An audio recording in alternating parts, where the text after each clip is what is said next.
Hurricane Irene could become a major Category 3 hurricane later today and could strike anywhere from Florida to North Carolina by the end of this week. CBS News hurricane consultant David Bernard is at our Miami station WFOR. David, good morning. And let's ask you right off the top, where is Irene headed at this point and what is the latest track? Well, good morning, Chris. This storm has grown in size and strength during the overnight period. In fact, looking at the latest advisory this morning, we're talking about a storm with 100-mile-per-hour winds. It's just off the coast of the Dominican Republic.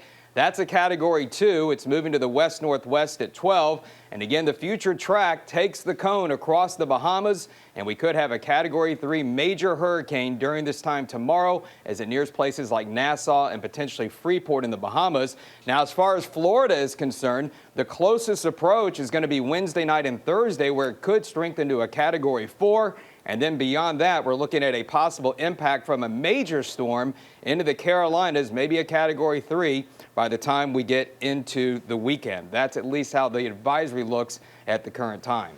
David, so if this storm does follow this path that you're talking about, where might the strongest winds be located? Well, that's the most interesting aspect right now, especially as far as Florida is concerned. Here is a look at the current wind field. In the yellow area are tropical storm force winds.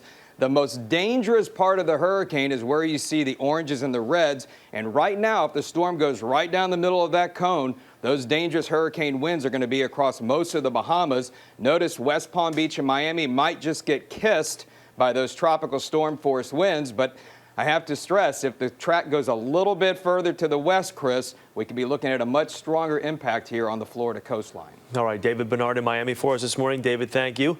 As you can imagine, preparations are already underway along the southeast coast, which hasn't seen a hurricane this big in several years. CBS's Bigad Shaban is in Dania Beach, Florida, just outside Fort Lauderdale for us this morning. Bigad, good morning. Good morning, Chris. Well, as Hurricane Irene continues to churn in the Caribbean, those here in South Florida are anxious over the possibility of the storm making landfall along the East Coast. This is the first hurricane to seriously threaten the U.S. in 3 years. Irene has already soaked the U.S. Virgin Islands as a Category 1 hurricane. And in Puerto Rico, knocked out power to more than 1 million people.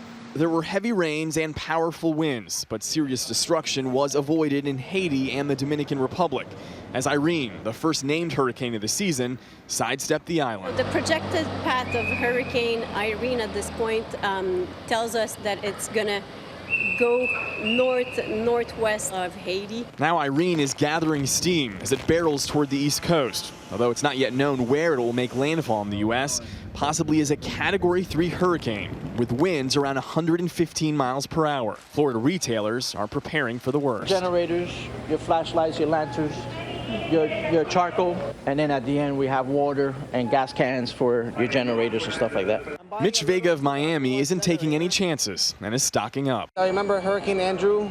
I was completely unprepared for it, and but this time I'm going to be prepared. Hurricane Irene is already being compared to two monster storms of the past that made landfall in North Carolina. Gloria in 1985 and Hurricane Floyd in 1999, which triggered the third largest evacuation in U.S. history, 2.6 million people in 5 coastal states.